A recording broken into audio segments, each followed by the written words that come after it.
Alright, magandang gabi na ho sa lahat natin ng mga viewers Luzon, Visayas at Mindanao all over the world. Welcome naman sa ating panibagong video, panibagong reaction, mga ka-action, mga kakampeng. May gusto lang ho ako na i-share sa inyo, lalo-lalo na ho dito sa mga DDS na mga tulongges.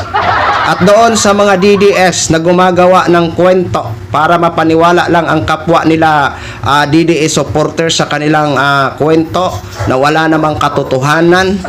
Eto, gusto ko lang na ino-no ito sa mga mukha nyo kung ano ang katotohanan. Diba? Eto mga ka-action, panoorin nyo ho ang video, no? Kasi sinasabi ng ilan sa mga DDS sa social media, Duterte na daw ang buong Mindanao. Solid Duterte daw. Kung hindi ba naman kayo mga syunga-syunga, diba? Eto mga ka-action, makikita nyo ho dito dahil may magsasalita ho dito mga ka-action. At makikita nyo po ang mga lugar, no, na nagpakita ng suporta kay Pangulong Bongbong Marcos. Ito, panoorin ho muna natin bago ho ako magbigay ng aking sariling opinion. Dinadala ko ang mensahe ng Pangulo, hindi nakakalimutan ng Pangulo ang Mindanao. Mahal ng Pangulo ang Mindanao. Kahit mga ibang tao, hindi siya minamahal dito. Pero natural lang naman yun. Pero tingnan niyo po, marami kayong hindi alam na ginagawa ng Pangulo para sa Mindanao. Ngayong May 1, nasa Jensan po siya. Ang malungkot lang po, hindi niyo nalalaman sa baba ang mga ginagawa ng Pangulo para sa inyo. Sumapi kayo sa mga BPC, Bagong Pilipinas, na mga chapters namin dito, MPR at saka Blessed Movement. Salamat sa tulong, Pangulo! Salamat sa tulong, Pangulo! Salamat sa tulong, Pangulo! BBM! BBM! BBM! BBM! BBM! BBM! Marcos! Marcos! Marcos pa rin! BBM! BBM! BBM! Yan ba yung sinasabi nyo na solid ang Mindanao sa mga Duterte? O kitang-kita nyo naman, di ba? Ang mga ibang kalugaran ng Mindanao nagpakita ng suporta na Marcos pa rin. Di ba? Kasi itong mga DDS kasi magaling ho sila magpropaganda. Yung mga sinasabi nilang solid-solid, walang solid, kalukuhan yan. Di ba? At tama ho yung sinabi ni ate. Hindi nakakalimutan ni Pangulong Bongbong Marcos ang Mindanao.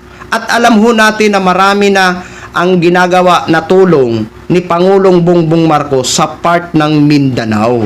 Diba?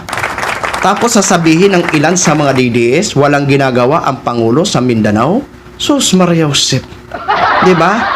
So totoo naman po ang sinabi din ni ate. Sisikan demosyonan ko lang ang sinabi ni ate doon sa nagsasalita na marahil ang ilan sa mga kababayan ni ate hindi alam na marami ang ginagawa ng Pangulo o maraming tulong na ang Pangulo sa part ng Mindanao. Hindi nga lang nila alam. 'Di ba? Kasi kung mga nasa liblib na kalugaran, 'di ba? Hindi sila masyado nanonood ng mga news. Kaya hindi ho talaga nila malalaman na ang Pangulo marami na pala ang tulong na ginagawa sa Mindanao. 'Di ba? Tapos, yan, totoo yung sinabi ni ate na hindi naman lahat talaga perfect. 'Di ba? Na sabi ni ate, alam ko na may ilan sa inyo na hindi gusto si Pangulong Bongbong Marcos. Pero gusto ko lang ipaalam sa inyo na mahal tayo ng Pangulo at hindi tayo nakakalimutan ng Pangulo. 'Di ba? Ganun po 'yan. Kahit man sa Bicol, mga ka-action, mga kakampik, hindi ko rin masabi na ang Bicol solid sa kay Leni. Oo. May maka Duterte dyan, may maka Marcos dyan. Diba? Kasi pag sinabi kasi natin solid, kumbaga solido, kumbaga makukuha na natin ang mga ano, kasi solid na nga eh. 'Di ba? Kumbaga wala nang singaw. Oo. Kaya hindi, wag tayong maniwala dyan sa sulid-sulid na yan. Pwede natin sabihin na siguro nasa kay Mayor Lenny siguro kasi Bicol yan eh, 'di ba? Kasi landslide lagi diyan si Mayor Lenny sa kung every na election, landslide ho siya lagi. Sabihin na natin na 60 to 65% to 70% maka Lenny. Oo. Pero ang iba dun, Marcos, Duterte, pero yung Duterte lang yan. Kumbaga mga na lang yan, kumbaga mga sabit-sabit na lang. Oo. Ang mas marami talaga Marcos, Marcos at saka Aquino. Oo, yan talaga ang mga may legit na supporters, 'di ba? Ngayon diyan sa part ng Mindanao, sus Maria Joseph, tigil-tigilan niyo na mga DDS. Hindi na ho umuobra ang mga kasinungalingan ang gumagawa-gawa niyo na kwento na walang pulos-pulos. 'Di ba? Oh, yan po mga ka-action ang suporta ng ating mga kababayan sa Pangulo. Kita nyo naman, no? Sumisigaw pa rin sila, BBM.